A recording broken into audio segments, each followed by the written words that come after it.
자, 안녕하세요. 박성필입니다. 자, 오늘 신성 델타테크 보도록 하겠습니다. 자, 최근에 초전도체 LK99 관련해서 이 논문을 분석한 유럽 그리고 중국, 오스트리아 등등의 연합 연구진의 논문이 받아들여졌습니다. 자, 중국, 오스트리아, 영국 등등의 과학자들은 공동으로 미국 물리학회 APS에 논문을 제출했고요. 자, 이게 받아들여진 겁니다. 자, 받아들여졌다는 것은 제출한 근거가 과학적으로 인정을 받은 겁니다. 자, 아카이브에 게재했던 것은 정식 논문 등재가 아니었기 때문에 공식적으로 인정된 것이 아니지만 이 유럽, 중국, 오스트리아 연합의 논문은 미국 물리학회에 공식적으로 인정을 받은 겁니다. 자, 이 연구진은 이석배 팀의 논문을 바탕으로 이론을 검증했고 그 결과를 인정을 받았습니다. 자, 중국, 오스트리아, 영국의 이 연합팀은 이석배 팀의 논문에서 밀도 기능 이론 계산이 실험 결과와 일치하는 것으로 분석했다고 하고요. 그리고 LK99가 모트 절연체이며 구리 도핑이 될 경우 초전도성 특성이 나타난다라고 말을 했습니다. 자, 아마 LK99를 기다리시는 분들은 APL의 논문이 게재되기를 지금 제일 기다리고 계실 텐데, 지금 이제 유럽, 중국, 오스트리아 연합연구진의 논문이 먼저 공개돼서 불안하신 분들도 있을 겁니다. 자, 하지만 걱정할 필요가 없는 것은 이제 뒤에 내용에서 천천히 나옵니다.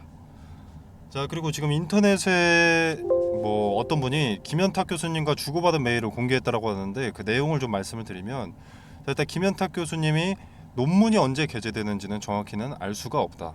현재는 논문평가위원회 보고서에 따라서 교정하고 있고 최종 단계를 지나고 있다. 그 후에 이제 에디터의 검토와 논문평가위원회의 확인을 거쳐서 출판을 결정하는 거고, 3주는 지나야 윤곽을 알 수 있다라고 했습니다. 자, 그렇다는 것은 3주간 일단 적어도 기대감은 더 연장이 되는 거죠. 그리고 이제 불안하실 필요 없는 이유, 그 연합연구진의 이 논문 게재가 불안하실 필요 없는 이유가, 권 교수가 이제 또 모교에서 강의 중에 LK99를 언급한 내용도 있습니다. 자, 대부분, 그러니까 권 교수가 뭐라고 강의 중에서 이렇게 얘기를 했었냐면, 자, 대부분 LK99가 초전도체가 아니다라고 하는데, 아닌 걸 내가 올려놨겠느냐, 다른 사람들은 방법을 알려줘도 못 만든다면서 한 달 만에 쓴 논문으로 쉽지 않다라고 얘기를 했다고 합니다.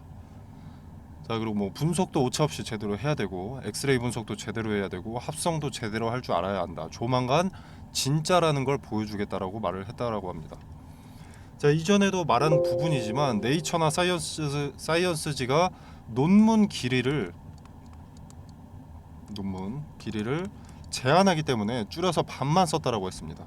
그렇게 쉽게 만드는 게 아니라면서 여러 가지 방법이 있는데, 일단 손발이 잘 맞는 사람들이 만들어야 되고, 권 교수가 생각을 했을 때 이 물질 외에 다른 물질은 없다고, 다른 것들은 다 조사를 해봤다고 했습니다. 그리고 또 많이들 걱정하시는 LK99 활용 특허 관련해서, LK99로 할 수 있는 모든 것의 특허를 다 잡아왔기 때문에 새로운 물질은 죽었다 깨어나도 못 찾는다고 했습니다. 그리고 권 교수의 말에 따르면 이 우회 특허는 걱정할 필요도 없고, 우회 특허를 노리는 자들은 꿈을 깨라는 거죠. 자, 권 교수의 자신감, 그리고 김현탁 박사의 메일 내용 다 봤을 때 일사천리로 일이 진행되고 있다는 것이 느껴지는 부분이고, 가장 문제가 됐었던 특허 분쟁은 권 교수의 지속적인 언급을 봤을 때 끝난 것으로 보입니다. 자, 일단 계속 우리라고 표현을 하잖아요. 그리고 보여주겠다라고 하는 자체가 우리에 좀 포함이 되어 있다라는 어조죠. 자, 그리고 특허청에서 기존에 거절당했을 때 특허청에서 공동개발자들과 함께 특허를 제출하거나 아니면 특허권을 이전받았다는 서류를 제출해라 라고 했었는데, 둘 중에 뭐가 됐든 이석배 팀과 권영환 교수가 합의점을 찾은 것으로 보이죠. 자, 논문 게재까지 3주 정도 걸릴 것으로 보인다라고 했었는데, 그러면 특허 분쟁이 끝났다면 이제 논문만 게재되면 게임 끝이죠. 이후에는 모든 레시피를 공개하고, 이제 초전도체 관련해서 어떤 개발을 할 국가나 기관 같은 경우에는 특허료를 지불하고 막대한 투자를 받는 일이 남아있게 될 겁니다. 자, 그리고 퀀텀에너지 연구소가 초전도체 LK99 방막 증착 어플리케이션 개발을 위해서 원자 단위의 현미경을 이용한 것으로 좀 드러났죠. 한전공대가 보유한 세대밖에 없는 현미경은 어떤 물질을 원자 단위로 확대해서 이 전류의 흐름을 볼 수 있는 것으로 알려져 있는데, 한국에너지공대는 7월부터, 그러니까 2달 전부터 퀀텀에너지연구소와 업무 협약을 맺고 LK99 관련해서 분석을 진행 중인데, 지금 9월로 2달이 지난 상태입니다. 근데 아직까지 한전공대에 어떤 발표도 없죠. 자, 우리나라에는 무소식이 희소식이다 이런 말이 있습니다. 자, 만약 에너지공대가 한전공대가 이 퀀텀에너지연구소의 LK99가 가짜라는 것을 발견을 했다면 그냥 발표하면 되는 거 아니겠습니까? 세계 세대밖에 없는 전자현미경을 보유 중이고 퀀텀과의 협업으로 샘플을 제공을 받았으면 그냥 보면 됩니다. 세계 3대 현미경으로 물질을 원자 단위로 확대해서 전류의 흐름을 보면 됩니다. 그리고 발표하면 되죠. LK99의 초전도성이 나타나지 않았다고. 자, 근데 아직까지 깜깜 무소식이다. 2달 동안. 자, 그리고 부총장은 언론에서 이 LK99 분석에 이 현미경을 사용 중이라고 이미 밝혔었습니다. 그리고 이 현미경은 제조사가 제공하는 정보에 의하면 개별 원자의 원소적 정체성을 구별함으로써 정확한 원자 조성을 관찰할 수 있다고 합니다. 시료에서. 그러니까 원자 단위로 관측이 가능하다라는 거죠. 자, 그리고 제조사는 국제학술지인 네이처에 게재된 이런 실제 사용 이미지들도 여러 제공을 했고요. 자, 아무튼 중요한 것은 미세한 전류가 흘렀을 때 그 원자의 움직임까지도 볼 수 있다라는 것이 중요합니다. 자, LK99 분석에 있어서 가장 중요할 수도 있다라고 보는 게, 퀀텀 에너지 연구소는 LK99가 초전도체라고 주장을 하고 있고, 그렇다면 이 전류의 흐름은 필수적입니다. 한국에너지공대에서 이 현미경을 사용해서 LK99를 관측하면 원자 배열을 먼저 봤을 겁니다. 그리고 이석배 박사가 주장을 했었던 구리원소 치환을 확인하고 쿠퍼성 효과로 원자의 미세한 이동을 파악했을 거라고 보는데, 이석배 박사가 LK99가 초전도성을 띈다라는 근거로 쿠퍼성 효과를 예시로 들은 적이 있죠. 자, 만약 미세 전류를 흘렸을 때 원자가 움직이고 저항이 0, 제로갭이 관측이 된다면 그 제로갭 틈새로 쿠퍼성 전자가 흐르는 근거가 될 수 있고, 이건 요 LK99가 초전도체라는 결론이 나오게 되는 걸로 볼 수가 있겠죠. 자, 그리고 이 한전공대가 이 현미경을 이용해서 해외 다른 연구소들이나 아니면 저온학회처럼 LK99의 저항 아니면 뭐 반자성 같은 분석을 했다라고 하면 하루 이틀이면 나왔겠죠. 길어야 일주일이면 분석이 끝나고 결론을 지었을 겁니다. 자, 근데 한전공대는 2달 동안 아무런 소식이 없습니다. 어떤 발표도 하지 않고 2달이라는 시간이 흘렀습니다. 뭐가 없으면 그냥 발표하면 되는데 뭐가 있으니까 가만히 있는 게 아닌가, 더 연구 중인 거 아닌가 싶고. 자, 그리고 이제 APL 논문. 자, 여기서 더 많은 근거나 자료를 요구했다면 이 현미경 분석에 대한 결과도 반드시 첨부할 것으로 판단이 됩니다. 자, 그리고 지금 한전공대가 말이 없는 것도, 자, APL 논문 게재가 결정된 이후에 그 이후에 이제 연구 자료를 발표할 수 있습니다. 자, 왜냐면 엠바고 때문이죠. 자, 엠바고 약속을 어기고 이런 내용을 유포하게 된다면 논문 게재가 거절이 될 수가 있습니다. 그리고 노벨상 관련해서 어떤 리스크를 떠안고 가야 할 수도 있기 때문에 소식이 없는 것일 수 있는데, 주가는 현재 이 뉴스나 어떤 소식이 없다고 해서 조정을 받는 모습을 보여주고 있죠. 단기 조정. 자, 근데 사실 엠바고 때문에 직접적으로 어떤 내용을 이야기해서는 안 되고, 우리는 이런 내용을 유출을 해냈기 때문에 오히려 조정이 반가운 시기인 거죠. 그리고 투경 때문에 어차피 조정은 받으려면 지금 받는 게 좋습니다. 자, 초전도체의 신빙성이 날이 갈수록 올라오고 있죠. 해외 각 연구소도 이제는 섣불리 아니라고 부정하지는 않습니다. 말을 좀 아끼고 있죠. 자, 근데 이 부분은 학계의 관점, 어떤 발견이나 국익에 대한 그런 관점에서 보는 부분이고, 초전도체 관련주에 투자하는 관점에서 또 생각을 해봐야겠죠. 투자 경고를 안 볼 수가 없습니다. 자, 투자 경고의 해제 요건, 최초 판단일 9월 18일이고요. 그리고 해제 요건인 최초 판단일로부터 5일 전, 15일 전은 각각 9월 11일 그리고 8월 28일입니다. 자, 이게 15거래일 전, 이게 5거래일 전. 자, 이 두 번째 조건, 판단일의 종가가 15거래일의 종가보다 100% 이상 상승했을 경우 이 조건이 있죠. 자, 이거는 가격이 10만 원이 넘어갑니다. 근데 다음 사항에 모두 해당하지 않을 경우 그 다음 날에 해지가 되는 거니까 가장 높은 기준 가격은 의미가 없는 거죠, 어차피. 자, 그래서 두 번째 조건은 보지 않겠습니다. 자, 그러면 첫 번째 조건. 자, 첫 번째 조건이 9월 18일의 종가가 5거래일 전인 9월 11일의 종가보다 60% 이상 상승했다 하면 안 되는 거죠. 그러니까 60% 이하여야 됩니다. 자, 그래서 달력을 한번 보면서 이야기를 해보도록 하겠습니다. 좀 보기 편하게. 자, 일단 요날이 최초 판단일이죠. 그리고 5거래일 전은 요날입니다. 이때가 1번 조건. 그리고 영상을 찍는 금일은 9월 8일. 자, 그러면 이날은 토요일이고 이날은 일요일이죠. 자, 그리고 지금 단일가 매매로 넘어간 시간이기 때문에 이제 바로 첫 번째 조건이 나온다고 볼 수가 있겠습니다. 다음 거래일인 월요일에. 자, 근데 사실 금요일인 오늘 8일까지는 주가가 크게 올라도 큰 상관이 없었습니다. 왜? 해제 요건의 기준 이날부터니까. 즉 영향을 받는 날이 아니었기 때문에 뭐 그 전까지 8일이든 7일이든 6일이든 급등을 해도 상관이 없었습니다. 자, 근데 지금 주가 추이를 보면 전일 급등을 했다가도 그 상승분만큼 또 빠지고 장중에도 오전장에 이렇게 상승을 했다가 오후장에 또 빼놓고 이런 걸 봤을 때 좀 주가 관리를 하는 게 느껴집니다. 그래서 투자 경고는 물론 요 11일 날 요때가 오면 확실하게 명확해지겠지만 최초 판단일인 18일까지는 크게 변동이 나타나지 않고 좀 주가가 횡보하면서 투자 경고를 떼지 않을까 이렇게 판단을 합니다. 자, 그래서 다음 주는 좀 지루할 수 있다라고 봅니다. 물론 요 11일 날 종가와 움직임을 보면 윤곽이 잡히기 때문에 지금 예단하고 매매할 필요가 없습니다. 요 11일이 가장 중요하기 때문에 이날 보고 판단하면 됩니다. 자, 이날부터 11일, 12일, 13, 14, 15.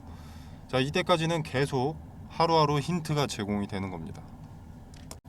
투자 경고를 떼기 위한 움직임에 대한 힌트가. 자, 그리고 투자 경고는 뗄 수밖에 없습니다. 투자 위험 때도 제가 말씀을 드렸던 부분인데, 자, 일단 APL 논문에 게재되기 전까지는 엠바고로 어떤 내용을 퀀텀 측에서 내놓을 수가 없죠. 재료를 말할 수가 없는 겁니다. LK99에 대해서. 자, 그래서 좀 수급이 약해지고 있는 상황이죠. 주가의 급등도 좀 멈추고 차익 실현 매물도 좀 나오고 있는 상황이고. 자, 그래서 수급을 다시 끌어모으려면 요 투경이라도 떼야 됩니다. 여러분도 아시겠지만 아무리 LK99가 초전도체 가능성이 높고 뭐 어쩌고저쩌고 해도 주식을 매매하는 트레이딩 관점에서 세력은 그걸 고스란히 따라가 주지 않습니다. 자, 그리고 요 개인 투자자들의 수급과 관심은 세력의 차익 실현 도구 그 이상도 그 이하도 아니고요. 그래서 수급을 유도하기 위해서 투심을 완화할 수 있는 투자 경고 해제는 반드시 나올 수밖에 없습니다. 자, 그래서 가장 중요한 날은 11일부터 쭉 이때부터 발생하는 경우의 수 그리고 그 경우의 수들에 존재하는 힌트 모두 자세하게 말씀드리겠습니다. 자, 상단에 전화번호 010-2764-3885번 제 전화번호고요. 여기로 신성이라고 두 글자 문자 메시지로 남겨주시면 제가 일단 카톡방 링크를 보내드리겠습니다. 그리고 이 카톡방에서 LK99 퀀텀에너지 연구소 관련된 정보나 자료 뉴스보다 더 빠르게 전달해 드리고요. 주식을 투자하는 관점에서 매수매도 타점도 말씀을 드릴 건데 어떤 것을 이야기하든 근거를 포함해서 말씀드리도록 하겠습니다. 지금 앞전에 제가 말씀드렸던 내용 기억하실 겁니다. 김현탁 교수의 이메일 내용 APL 논문 관련해서 3주 정도 소요될 걸로 예상한다고 했었죠. 자, 그때까지는 적어도 아무리 못해도 기대감만큼은 연장이 된 겁니다. 하지만 동시에 3주 동안 뭔가 호재 재료가 직접적으로 나오기는 힘들다는 거죠. 엠바고 때문에. 자, 그럼 주가의 변동은 있기 마련입니다. 뭐 찌라시에 의한 급등도 있겠지만 폭락도 있겠죠. 자, 그래서 이 3주간 기대감만을 이용한 매수 매도 타점을 잘 잡으면 주가가 뭐 여기서부터 여기까지 이렇게 왔다 갔다 하는 동안 거짓말을 할 수 없는 지표인 거래를 분석하고 이제 투자 경고 해제 요건에서 나오는 그 힌트에서 주도 주체의 심리, 주도 주체의 의도를 파악하면 계속 수익을 가져갈 수 있는 겁니다. 당연히 리스크를 줄이기 위해서 분할을 전제로 매수 매도 타점을 말씀을 드릴 거고요. 왜 이 자리에서 매수해야 되는지, 왜 이 자리에서 매도를 해야 되는지 근거 설명드리고, 그리고 돈 달라는 소리 일절하지 않으니까 한번 들어라도 보시길 바라겠습니다. 자, 그리고 이거는 제가 8월 11일 날 신성 델타테크라는 종목이 최초의 매매 거래가 정지될 때 추천이 나갔던 종목입니다. 자, 서남 덕성 파워로직스 원익 PN이라는 종목이 추천이 나갔는데, 자, 최근에 추천드린 이 종목들은 초전도체 관련주였고요. 제가 단기 테마성 종목을 보통 권유하진 않는데 단기적으로 수익을 먹을 수 있을 만한 명확한 근거가 나와서 추천이 나갔습니다. 그 근거로는 일단 대장주인 신성 델타테크의 단기 급등으로 매매 정지가 다음 날에 예정이 되어 있었습니다. 이대로 장이 마감되면 다음 날 매매 정지가 확실시 되는 거였죠. 자, 근데 마무리되어가는 과정 중에 장 마감 직전 수급이 테마 후발주들 서남 덕성 파워로직스 원익 PN에 몰리는 것을 포착했습니다. 자, 대장주인 요 신성 델타테크가 매매가 되지 않는다는 것은 관련 테마 후발주들의 급등을 예고하는 것이고 장마감 직전 그 수급의 이동을 포착했기 때문에 다음 날 시초에 베팅을 추천했습니다. 단 함정의 가능성도 있기 때문에 제가 거래대금 300억 이상 몰리는 종목을 매수하라고 권유드렸고요. 자, 그래서 이 종목들의 수익을 좀 보여드리자면 원익 PN이 8월 11일 다음 거래일 종가 16.8% 올랐고요. 그 다음 날도 11.68%가 올랐습니다. 자, 서남 8월 11일 그 다음 거래일 상한가, 그 다음 거래일 상한가. 덕성 8월 11일 상한가, 상한가. 파워로직스 8월 11일 상한가, 상한가. 이렇게 근거를 갖고 추천이 나갔기 때문에 단기적으로 큰 급등을 가져갈 수 있었습니다. 자, 화면에 보이시다시피 무료입니다. 제가 종목을 추천했다고 해서 금전적으로 뭘 요구하거나 수익의 얼마를 떼달라 이런 거 전혀 없습니다. 자, 여러분의 투자금은 여러분의 돈이죠. 그렇기 때문에 여러분이 자유롭게 판단하셔서 매매를 하셔도 되고 안 하셔도 됩니다. 그냥 지켜만 보셔도 되는 거고요. 제가 뭐 맛있는 음식을 추천했다고 해서 여러분이 무조건 드셔야 할 필요는 없지 않겠습니까? 먹고 싶으면 먹는 거고 먹기 싫으면 먹지 않는 것이고. 자, 상단에 있는 전화번호 010-2764-3885번이 제 전화번호인데 여기로 간단하게 이분처럼 숫자 2번만 문자 메시지로 보내주시면 제가 이런 식으로 답장을 드립니다. 자, 그리고 이 부분은 단기 급등 종목이었고요. 가치 투자죠. 주식 투자에 있어서 수익을 불리는 대표적인 방법 두 가지가, 첫째는 분할을 전제로 매매하는 것, 그리고 또 하나 분산 투자입니다. 자, 그래서 2023년 하반기 증시를 주도할 섹터 말씀드리고 관련 급등주 추천과 종목 선정 방법에 대해서 간략하게 말씀을 드리도록 하겠습니다. 자, 일단 2023년 전반기는 작년에 이어서 2차 전지가 광풍이었습니다. 테만의 어떤 종목이든 급등을 해줬고요. 그래서 개인들은 2차 전지 종목들을 넣어놔야 할 것 없이 이것저것 매수하게 됐습니다. 자, 근데 실체가 나오기까지 시간이 상당히 많이 소요되고 기대감의 급등세가 가팔했던 만큼 기대감이 선반영되고 이제 거품이 빠지면서 조정 국면에 접어들어 있는데, 이 가격 조정과 기간 조정을 거치고 숨고르기에 나섰던 2차 전지가 다시 질주하는 시점이 바로 23년 하반기로 평가가 되고 있습니다. 자, 근데 동시에 아니다, 반도체가 하반기 증시를 주도할 것이다, 이런 의견도 나오고 있고 현재 초전도체라는 변수도 좀 등장을 했죠. 자, 그래서 하반기 증시를 누가 주도할 것이냐, 자, 이것을 파악하는 것은 생각보다 어렵지 않습니다. 바로 세계 경제의 관심을 파악하는 것이죠. 자, 물론 지금 관심은 초전도체가 맞습니다. 그러나 실제로 자금이 어디에 투입되는지, 반도체에 투입되는지, 2차 전지에 투입이 되는지, 초전도체에 투입되는지, 자, 이게 중요한 거죠. 자금, 이것을 파악하면 그 윤곽이 잡힌다는 겁니다. 자, 간단한 예시로 코로나 때는 어떻습니까? 마스크, 진단키트, 백신, 치료제. 이것들이 강세였죠. 전 세계가 주목하고 필요했던 테마니. 자, 국내 같은 경우에는 병상이 수혜를 입기도 했었는데 이거는 각 국가별로 확진자 수가 다릅니다. 그리고 땅덩어리가 다르죠. 자, 그래서 공통 사항이 될 수 없기 때문에 일로는 자금이 투입될 수가 없었습니다. 코로나 때는 요 마스크, 진단키트, 백신, 치료제가 전 세계가 필요로 했던 것이기 때문에 요 네 가지의 수급이 올릴 수밖에 없었던 거죠. 자, 그리고 다른 예시를 하나 들어보겠습니다. 자, 우리 러시아와 우크라이나가 전쟁이 났을 때 이때는 일단 곡물과 사료에 수급이 몰렸는데 일단 러시아와 우크라이나가 곡창지대입니다. 곡창지대인 두 국가가 전쟁을 해버리니까 곡물 수출이 나가야 되는데 수출 길이 막혀버린 거죠. 그래서 곡물과 사료값의 상승으로 이어졌고 이 곡물과 사료값의 상승은 우리의 필수 소비재인 식자재 값의 상승으로 이어졌습니다. 전쟁이 우리 같은 일개 국민 한 명의 일상에까지 침범하기 시작한 겁니다. 자, 그리고 값이 오른다는 것은 뭡니까?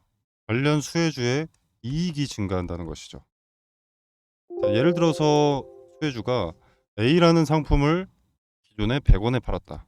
자, 그럼 이 100원도 마진이 남으니까 이렇게 파는 걸 텐데 만약에 예를 들어서 400원이 됐다. 그러면 4배나 오르는 거죠. 자, 이렇게 이익이 오른다는 것은 뭡니까? 자, 뭐 파이프라인 확장으로 뭐 재료가 추가된다. 라거나 또는 수요를 맞추기 위한 공급을 위한 뭐 증설 또는 뭐 토지 매입 이것도 재료 추가죠. 그리고 잉여 이익금으로 배당금의 증가라던가 즉 주가 상승에 호재 기대감이 생기는 겁니다. 그래서 수급이 몰리고 주가가 상승을 하게 되는 거죠. 그리고 지금은 전기차의 빠른 성장으로 2차 전지가 강세입니다. 현재 진행 중이고요. 자, 지금 인플레이션 감축법 세부 지침을 변경을 했었죠. 원래 세부 지침이 변경되기 전에 인플레 감축법이 뭐였냐면 중국에서 뭔가를 만들기 위해서 광물을 들여온다. 그럼 너네 전기차 보조금 지원 못 해준다. 이거였습니다. 근데 세부 지침이 변경되면서 뭐 중국이나 인도네시아에서 광물을 받는 것까지는 오케이. 대신 FTA 체결국에서 50% 이상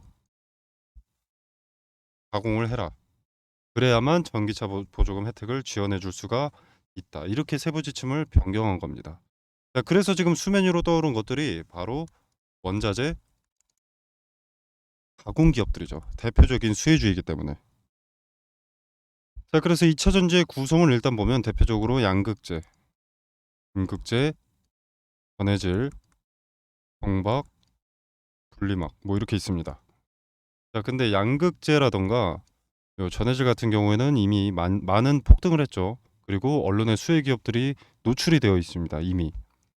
인플레 감축법 세부 지침이 처음 변경됐을 때 대부분의 투자자들이 무슨 생각을 했냐면 그러면 당장은 2차 전지 그중에서 비중이 높은 양극재의 핵심 광물 리튬이 강세니까 리튬 가공업체가 수혜를 보겠구나 하면서 리튬 관련주만 좀 부각이 됐었지만 요 음극재라던가 동박, 분리막은 관심을 못 받고 있습니다. 여기서 누가 대장주인지만 찾아내면 양극재를 제외한 음극재, 동박, 분리막은 먹을 게 차고 넘친다라는 거죠.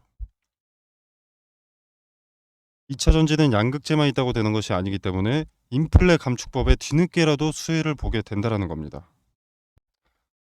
자, 그리고 최근에 일부 증권사들에서 2차 전지에서 수급이 이동될 것이다. 뭐 제약바이오라던가 뭐 로봇, AI, 반도체 일로 수급이 이동될 것이다. 이런 얘기들을 좀 하고 있는데 일단 전 세계적으로 2차 전지에는 수백조 단위의 투자가 진행이 됐습니다. 앞으로도 수백조가 넘는 규모의 투자가 예정이 되어 있고요. 자, 무슨 말입니까? 제약바이오로 수급이 옮겼다. 로봇, AI, 반도체로 수급이 이동됐다라고 하더라도 이미 투입된 자금이 너무 크기 때문에 단기간 내에 로봇, AI, 반도체로 수급이 다시 몰릴 수밖에 없다라는 겁니다. 자, 이때도 양극재만 그리고 전해질만 관심을 받게 될까요? 그 두 가지가 2차 전지의 전부가 아닌데. 자, 종목은 이런 식으로 찾는 겁니다. 미리 많은 물량을 확보한다면 큰 돈이 되는 거죠. 자, 그리고 지금 미국의 인플레이션 감축법 때문에 주가가 이렇게 움직이는데 유럽의 핵심 원자재법 이것도 당연히 주식시장을 뒤흔들 핵심 내용이 됩니다. 자, 기존의 2차 전지 점유율 전 세계 1위가 중국 기업 CATL입니다. 자, 근데 미국의 인플레이션 감축법이나 유럽의 핵심 원자재법이나 둘 다 중국을 겨냥한 법안이기 때문에 여기에 대한 반사 이익을 국내 기업이 받게 된다는 겁니다. 한국 기업에게는 다시 없을 기회가 되는 거죠. 자, 그러면 국내 기업들 물 들어올 때 노를 저어야겠죠. 당연히 사업 내용에 더 박차를 가할 수밖에 없습니다. 자, 무슨 말이냐? 자금을 더 많이 투입할 수밖에 없다는 겁니다. 2차 전지 사업 관련해서. 이 말은 호재들이 앞당겨진다라는 거죠. 그리고 기업이 빨리 성장하게 되는 것이고, 자, 기업의 빠른 성장은 더 빠르게 기업의 가치가 올라간다는 것이고, 가치가 오르면 어떻습니까? 주가는 자연히 오르죠. 그러면 개인 투자자인 우리한테도 기회가 되는 겁니다. 그래서 지금은 머뭇거릴 때가 아닙니다. 자, 지수의 영향을 잘 받고 변동의 폭이 가장 크면서 시총이 상대적으로 무거운 대장주죠. 대장주들을 제가 1차적으로 검열을 해놨습니다. 그리고 기업의 재무상 혹시라도 나중에라도 악재가 반영될 것이 있는지를 확인을 해놨습니다. 그리고 뭐 전환사채나 신주인수권 부사채로 장난치는 기업인지 파악을 해뒀고요. 최대 주주들의 과거 이력에 대해서도 좀 조사를 해뒀습니다. 그리고 인플레 감축법의 수혜를 받기 위해서는 국내에서 가공하는 기업이면 전혀 상관이 없는데 만약에 주거래 업체한테 가공을 받아서 온다라고 하면은 FTA 체결국인가 이것도 중요하기 때문에 이 부분까지도 체크를 해뒀습니다. 자, 전 세계 시장에 관심을 받고 있는 대한민국의 2차 전지 기업 수혜 종목 공유드리도록 하겠습니다. 상단에 010-2764-3885번으로 종목이라고 두 글자만 문자 메시지로 보내주시면 됩니다. 그럼 제가 체크해 놓은 이 종목 리스트 2차 전지 후발 수혜 종목 리스트 보내드리도록 하고요. 제가 수혜 종목 공유 드리는 게 돈 받자고 하는 것이 아닙니다. 그리고 여러분한테 수혜 종목에 대해서 매수가나 매도가를 따로 말씀드리는 것도 아니고요. 그냥 정말로 움직이는지 지켜만 보셔도 됩니다. 매수하고 안 하고는 여러분의 자유지만 종목을 선정하는 방식이라도 조금 알아가셨으면 하는 바람입니다. 그래서 그저 지켜만 보시더라도 어떤 방식으로 종목을 선정했는지, 왜 이 종목을 선정했고, 종목 선정 전에는 어떤 것을 체크했는지 다 세세하게 말씀드리니까 한번 지켜라도 보시길 바라겠습니다. 자, 오늘 준비한 영상은 여기까지고요. 여러분의 성공 투자를 기원하면서 마무리하도록 하겠습니다. 감사합니다.